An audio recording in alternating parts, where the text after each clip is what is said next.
ulam na masebo, plato o kaldero, tanggaling for everyday. Ganyan, pag smart ang dishwashing paste, may double tanggaling formula. Tanggal ang sebo, tanggal ang bakterya. Pahit para walang pahit, linis fantastic sa metal at plastic. Number one ko to.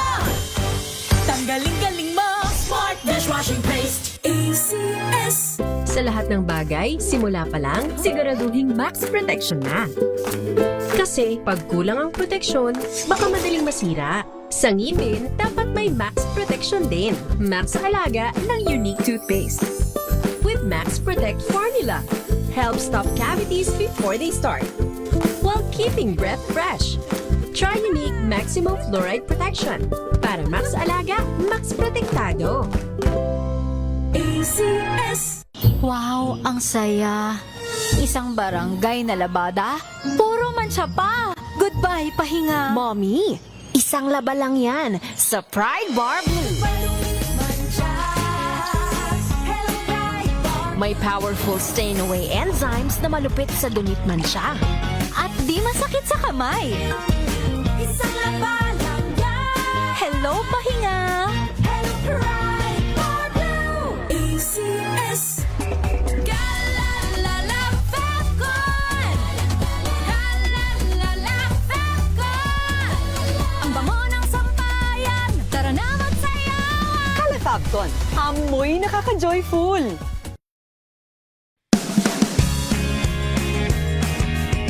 Let us unbox MX3 capsule. Each box has 60 vegetable capsules that tested and proven to help reduce pain discomfort. 2 capsules daily with a healthy diet and exercise. MX3. Tunay, natural, at original. Mahalagang paalala, ang MX3 capsule ay hindi gamot at hindi dapat gamiting panggamot sa anumang uri ng sakit. Galalala Falcon. Galalala Falcon. Ang bango ng sampayan. Tara na magsayawan. Calafabcon, amoy nakaka-joyful.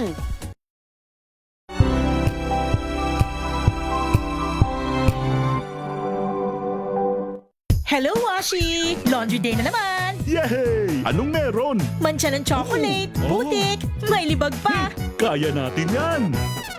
With Pride Washing Machine Detergent, may triple stain-away formula. Tanggal ang makapit, madikit, at malupit na dumit mancha. Kaya easy-easy ang labada. Mula noon hanggang ngayon. All you need is pride. All you need is pride. ACS.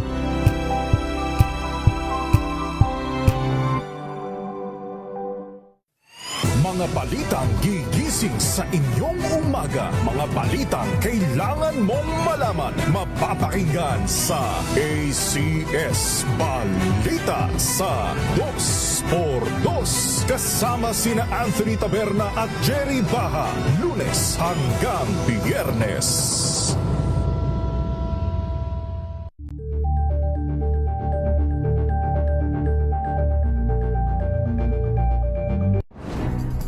Good vibes ang hanap mo? Dito ka na sa sigurado! Mula sa mga istoryang nagbibigay ng inspirasyon hanggang sa mga kwentong may dalang solusyon. Mga balitang to.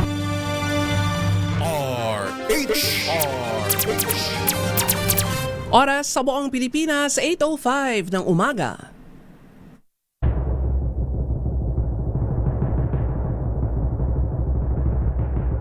At ang mag-uwi ng Golden Dove para sa Best Public Affairs Program Host ay si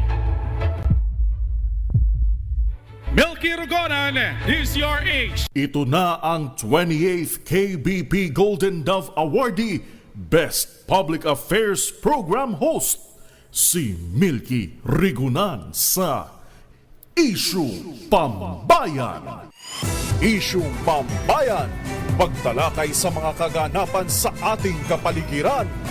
Isyung Pambayan, palatuntunang nagbibigay daan sa pananaw ng taong bayan. Isyung Pambayan.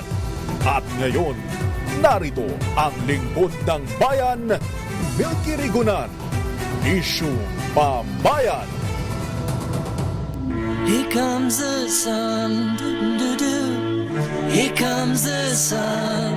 I say it's alright. Magandang umaga Luzon, Visayas, Mindanao. Kamusta po kayo Pilipinas? At syempre hindi ko po nakakalimutan ang ating mga kababayan sa iba't ibang panig po ng mundo. Anumang oras, anumang araw, anumang time zone sa inyo pong mga kinaroroonan ngayon.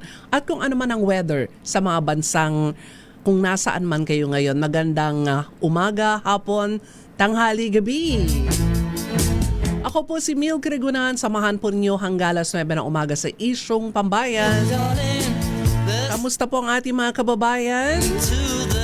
Kamusta ang ating mga driver na nag-aabang meron bang dagdag o bawas sa presyo ng produktong petrolyo? Mamaya po ay aalamin natin at ibabalita ho natin. Pero magandang umaga muna sa mga kababayan po natin sa Bicol Region. Diyos maray nga aga. Kamusta ang mga nasa Albay? Nag-aalboruto ulit ang Bulkang Mayon. Kaya ang panawagan po ng ating Department of Health at na mga LGU dyan po sa Albay at sa buong Bicol Region ay magsuot po ng face mask. At syempre, pagdating ho sa mga ganitong kumbaga ay pag-aalboruto ng Bulkang Mayon, ay hindi ko naman sinasabing eksperto pero meron ng meron ng peg, nakapeg na diyan. Yung ginagawa pong aksyon ng mga local government units. Daway wag ho magtagal itong pag-aalboruto dahil marami ho tayong kinaharap pong problema sa bansa ngayon. Kabilang na po dyan ang, syempre, ang pagbabantay pa rin sa presyo ng produktong petrolyo. Tama ba yung balita ko na naisip na rin ni US President Donald Trump na ihinto na ang gulo dyan sa gitnang silangan? Pero ang sabi nga po ng mga opisyal natin from Department of Energy, kahit po tumigil o magbalik na sa normal ang sitwasyon sa Middle East, hindi pa rin magbabalik sa original na sitwasyon ang palitan po una ng piso sa dolyar at the same time ay ang ating presyuhan sa produktong petrolyo. Kasi ang sabi nga ho sa briefing ni Energy Secretary Sharon Garin sa pagdalo niya sa mga briefing sa Kongreso ay maraming mga facilities ang nasira. Kaya baka abutin po ito ng ilang mga buwan bago maayos. So ibig sabihin po niyan ay maapektuhan pa rin. Hindi agad-agad magre-reflect ang pagbaba ng presyo ng produktong petrolyo sa ibang bansa at maging dito sa Pilipinas. Pinapaalala po ng Pag-asa na mag-ingat pa rin dahil nasa danger level ang init ng panahon sa Pilipinas. Meron pong ilang mga lugar na tinutukoy po dito ang Pag-asa 14. At mamaya po ay babanggitin ho natin. Uy, dun ho sa mga gustong magbakasyon. Ngayong summer season, bagamat mahal daw po ang pamasahe ngayon sa aeroplano.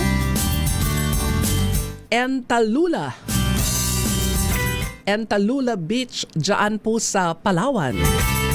Pasok sa listahan ng best beaches sa buong mundo. Alam nyo po ay pag nakikita ko may mga ilang vlogger na mga foreigner, talagang grabe po ang kanilang pagkabilib sa mga beach po natin dito sa Pilipinas. Parang isang lugar pa lang na napupuntahan nila, bilib na sila eh. Pero sana alagaan po natin ang ating mga natural resources at ang Department of Tourism. Dapat ibenta ng maayos ang Pilipinas ha. Ibenta in the sense na ano ba ang mga makikita dito po sa bansang ito. Yung hospitality lamang po ng mga Pinoy hindi matatawaran. Anyway, katatapos pa lamang ho ng naging botohan ng House Committee on Justice kung meron bang probable cause ang impeachment complaints laban kay Vice President Sara Duterte. na pagdesisyonan na ang articles, yung impeachment complaints 3 and 4 ay meron pong probable cause at pinagbotohan. Unanimous. Nasa 53, kung hindi ako nagkakamali, walang tumutol, walang nag-abstain. Ano po ang mga susunod na gagawin po ng House Committee on Justice? At ang Senado ayon kay Senate President Tito Soto ay maghahanda na.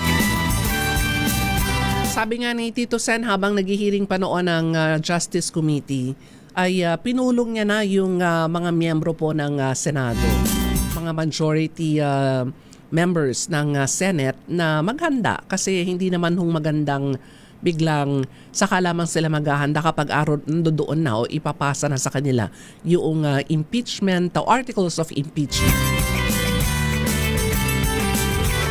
Ano ba ang susunod matapos ang botohan ng House Justice Committee? Pagbobotohan na po ba ito sa plenaryo dahil bukas simula uli ng sesyon ng 2 kapulungan ng Kongreso? At pag-uusapan po natin ang resulta ng impeachment at yung mga iba pong mga intriga dyan sa Kamara. Marami kasing naglabasan bago pa man ang botohan ng komite at pagkatapos ng desisyon ng Justice Committee. Mamaya lilinawin po yan ang ating panauhin live dito po sa studio. Maya-maya po ng konti ang kinatawan ng Tingog Party List. Congressman Jude Asidre sa pagpapatuloy po ng isyung pambayan. Sa may mga lakad ngayong umaga, medyo matraffic approaching ng Guadalupe. At yung overpass going sa dito sa may area po ng Pasay dahil sinarado yung isang lane, patuloy po yung kanilang pagkumpuni sa kalsada pero after po niyan ay mabilis na po ang daloy ng traffic. Ingat po sa mga lalabas ng bahay, magbaon ng tubig. At ingat po kayo sa inyong pagmamaneho sa atin pong mga motorista.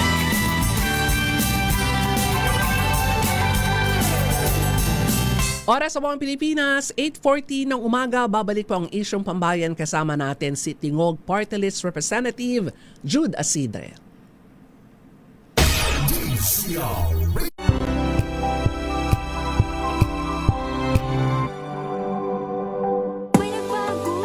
May arte? May budget? Akala nyo lang yon. So solid! White Rose Papaya, wow! White Rose! White Rose Papaya, wow! White Rose! White Rose Papaya! May glow up with the White Rose Papaya! White Rose Papaya. May puti power times 2 kasi may papaya at niacinamide. May shea butter and tea tree oil pa. Kutis sulit ang glow up. Glow up with the White Rose Papaya! White Rose Papaya. Kutis sulit ang glow up. ACS!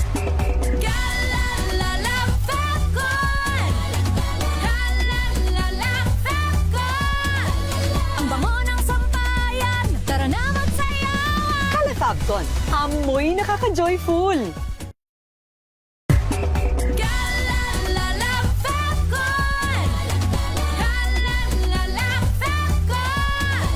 Ang bango ng sampayan, tara na magsayawan. Fabcon, amoy nakaka-joyful.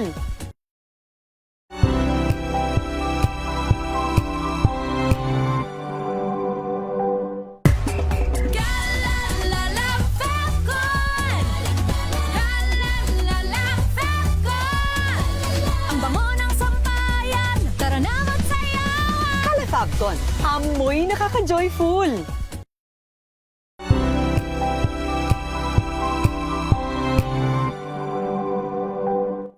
Maulan man, no worries na amoy kulog ang damit. Charm Fabcon, bangong kumakabloom, tanggal amoy kulog sa bango ng Charm. Kaya gamit ko, Charm Fabcon with Bloom Fresh technology. Kills 99.9% of kulob-causing bacteria. May aroma burst pa of thousands of flowers and berries. Ang sampay sa loob, no amoy kulob. Bangong kumakabloom sa Charm. Charm Fabcon. ACS.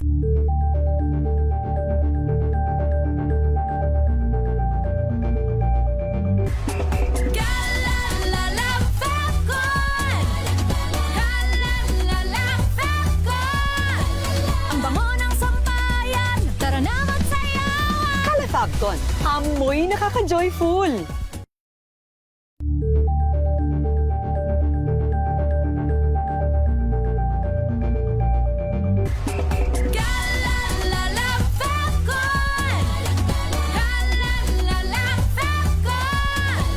Ang bango ng sampayan, tara na magsayawan. Calefabton, amoy nakaka-joyful.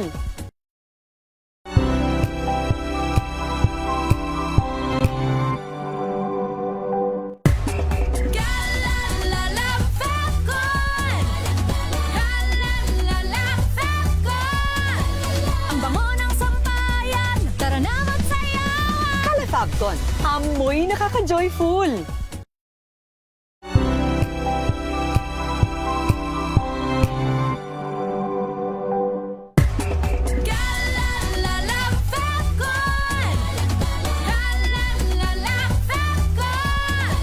Ang bango ng sampayan, tara na magsayawan. Calefabton, amoy nakaka-joyful.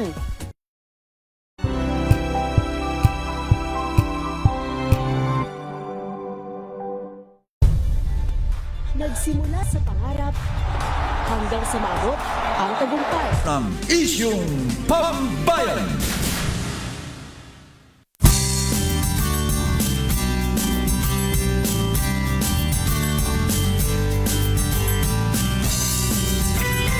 Oras sa buong Pilipinas, 8:18 ng umaga.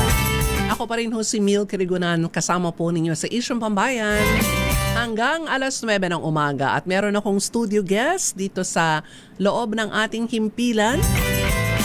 Siya po ang kinatawan ng Tingog Party List at isa ho sa mga House Leader. House Deputy Majority Leader, Kong Jude Asidre. Kong Jude, magandang umaga. Magandang umaga, Ate Milky. Magandang umaga din po sa mga nakikinig sa atin ngayon. Happy Sunday. Happy Sunday. Buti nadaan ka ngayon, Kong, bago ka magsimba. Pero una muna ay yung resulta ng botohan nung Wednesday ng House Justice Committee sa dalawang impeachment complaints laban kay Vice President Sara Duterte. Unanimous, walang abstain, walang negative. Ano pong ibig sabihin ba nito, Kong Jude? Well, sa tingin ko ho, ang ibig sabihin ng botohan na ginawa namin nito nakaraang linggo is affirmation na pagkatapos ng proseso, pagkatapos sa timbang lahat ng ebidensya, pakinggan natin yung mga testimonya ng mga resource person, nakita natin na may probable cause para mag-proceed yung impeachment sa pangalawang yugto, yung trial na palagi namin dinaklarify, Ate Milky, hindi po ito trial pa. Wala ho sa stage natin para mag-decide kung convicted ba ang Vice President. Yan po ay gaganapin sa Senado. Ang ginawa lang ho natin, busisiin, suriin ang mga ebidensya, suriin yung impeachment complaint para makita natin kung may sapat bang batayan para ang Vice Presidente ay impeach at magpatuloy sa isang impeachment trial sa Senado. Doon ho sa tatlong hearing ng House Justice Committee, Kong Jude, narinig namin yung mga manifestations ng mga congressmen. Titingnan namin ako mukhang marami yata ang tututol doon sa impeachment complaints laban sa Vice Presidente. Maging yung last hearing anong Miyerkules. Pero nung nagkaroon ng botohan, 53 unanimous votes base sa bilang nga ng komite.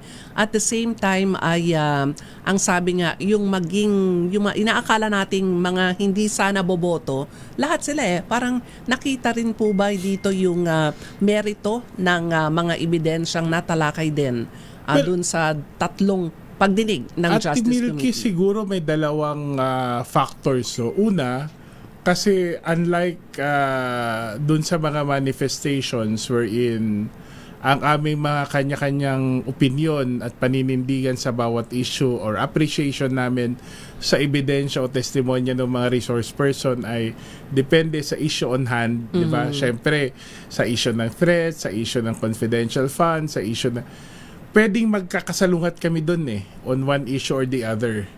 Pero nung bumoto na kami, we were looking at the totality of the complaint, the totality of the issue. So, syempre kung sa isang 1 out of 3 medyo kumbinsido ka na may sapat na batayan, may probable cause para mag-proceed tayo to impeachment trial, logical lang ho na ang gagawin natin ay bumoto in favor of the process continuing in the Senate. So, I think that's it really. Parang hindi na siguro bigyan na napakaraming interpretasyon, di ba?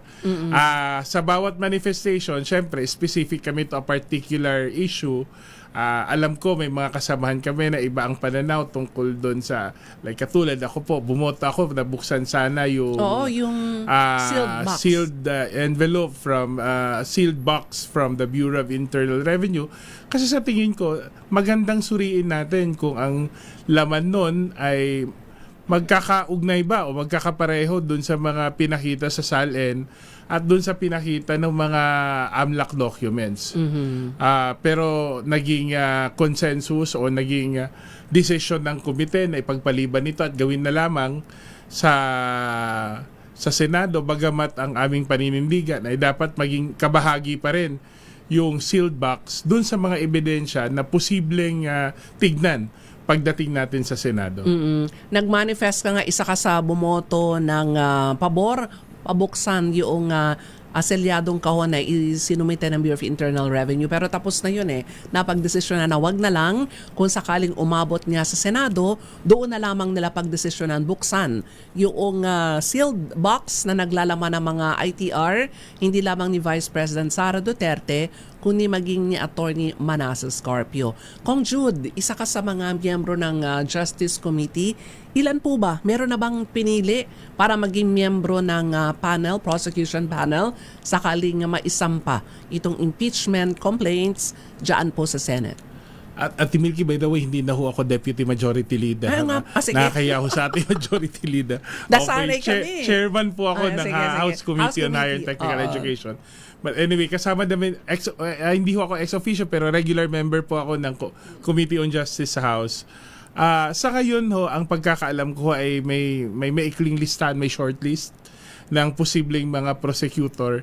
At isa nga ho sa naging rason bakit yung shortlist, hindi na ho karamihan ang abogado sa ngayon sa House, no? So, posible kahit hindi mga miyembro ng Justice Committee ay maanyahang maging kasama ng prosecutorial team. At malamang sa hindi, ang mga abogado na miyembro ng Committee on Justice, sakasakaling ma-approve sa House yung impeachment complaint, malamang sa hindi, sila po'y magiging miyembro ng prosecution.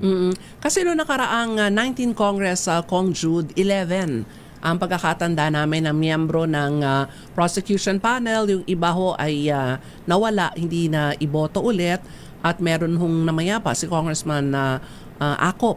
Ngayon, may mga lumulutang na baka matuloy na ang pagiging miyembro ng panel ni Representatives Leila De Lima at Chel Jokno. Well, I don't see any problem, no? And in fact, I'm expecting that they will be made part of the prosecution. Also for the reason that Congresswoman De Lima was one of the endorsers of one of the complaints. No? And alam naman natin si Attorney Jokno, maliban lang ho na siya ay magaling na miyembro, mambabatas, magaling naman din po na abogado. So I will not be surprised kung sila po ay pipiliin maging kasama ng ating prosecution panel. Kong Jude, mananatili ba yung 11 o mababawasan? Sabi mo nga shortlist, so ibig sabihin babawasan pa yung shortlist na yun? Hindi naman siguro, pero ang ibig ko lang sabihin yung pinagpipilian. Ang tingin ko naman doon sa prosecution, no, depende po yon sa Justice Committee, depende po sa leadership of the House. Pero malamang sa hindi, marami doon sa 11 ay magpapatuloy pa rin bilang mga prosecution. At kung ako po'y tatanungin, mas maganda ho kasi mas maalam na po sila, mas sa pag-aralan na po nila yung mga, kumbaga, yung facts of the case. At abangan natin, yung announcement ba ng prosecution panel, mga members na ito, Kong Jude, kailan i-announce ni Congresswoman Jerville? Kapag napagtibay na yung committee report sa plenaryo, ganun ba? Tama po kayo, Ate Milky. Ito po yung pipiliin. We elect the prosecutors only after we have passed the impeachment complaint to the Senate. So, ako, ang suggestion ko for people is, hindi naman mangyayari po ang pagpili ng prosecutor, pero mas mahalaga po na matignan natin kung anong magiging aksyon na mababang kapulungan tungkol sa pagpasa ng impeachment complaint. Kasi doon ho sa mga nakikinig, ang pinapaliwanag po ni Kong Jude, na pagtibay ito, merong probable cause sa committee level. Pero ito po iakyat nila sa plenaryo at doon pagbobotohan, kinakailangan po ang 1/3 votes ng mga miyembro ng Kamara para may akyat sa Senado bilang isang impeachment court. Ngayon, Kong Jude, bago man ang botohan at pagkatapos ng botohan, ang dami mga lumabas na mga usap-usapan, nagkaroon daw ng payoff, tumawag daw si Madjo Sandro Marcos sa ilang mga congressmen para tiyakin yung kanilang boto maging sa plenaryo. Bago sa nagutin niya ni Congressman Jude Asidre, magpapaalala muna ang ating programa. Oras sa buong Pilipinas, 8:28 ng umaga. Ang oras na yan.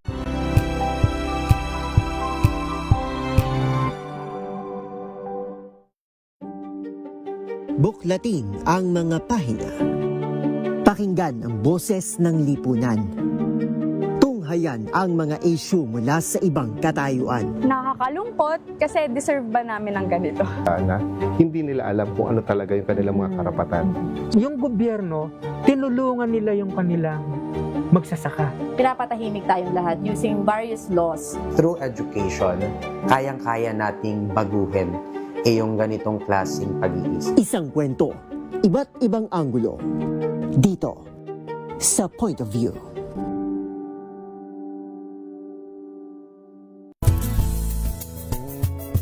Number 1 na naman ang inyong DZRH sa latest survey ng Kantar Media na inilabas nitong January 2026. Hindi lang sa Metro Manila, kundi pati rin sa Mega Manila. Patunay na DZRH lang ang inyong tunay at totoong pinagkakatiwalaan. Taos-puso po kaming nagpapasalamat sa inyong patuloy na pagtitiwala dahil ang DZRH, una sa Pilipinas, una sa Pilipino, saan ka man sa mundo, tayo Pilipino.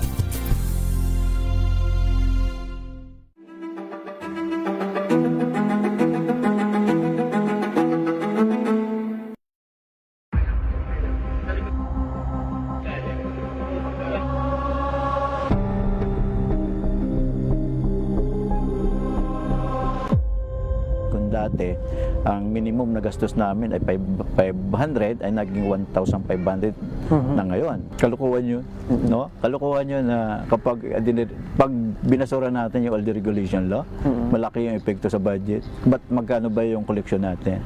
Yung collection na kinukuha ng gobyerno galing din sa consumer. Wala, hindi ako pinakinggan, talaga idinimulis. At ito na, no? Ito nang patunay, nagsisimula na yung kalsada na yan papunta sa airport at susunod niyan, tatabunan na ng lagat na to.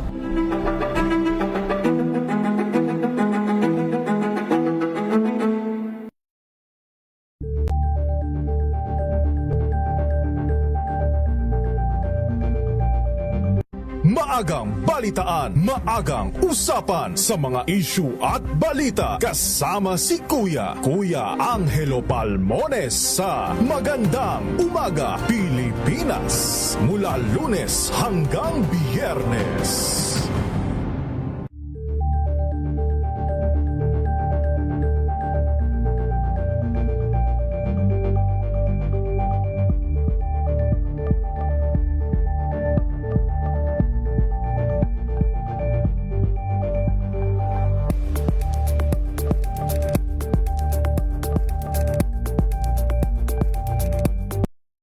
Got you covered.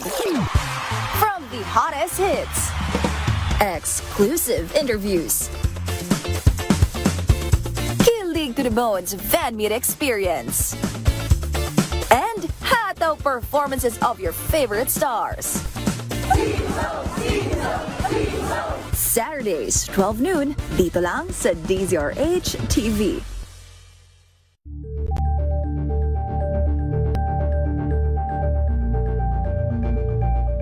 Curious ka ba sa maraming bagay? Kami na ang bahala dyan. Aalamin, tutuklasin at bibigyang linaw namin ang mga katanungang bumabagabag sa inyong isipan. Sa programa kung saan ang bawat sagot ay galing lamang sa mga eksperto.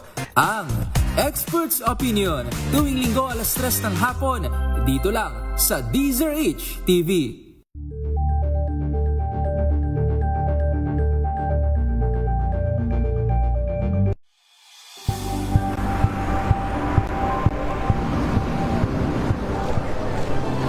Ating mga eksperto dito lang sa Expert Opinion. Ito ang The Better News. TNVS. Trending and isang kwento, iba't ibang anggulo. Dito sa Point. Bawat pananagutan. Happenings in trend, match up a lot of entertainment and lifestyle. Ito ang MBC TV Network News. Una sa Pilipinas, una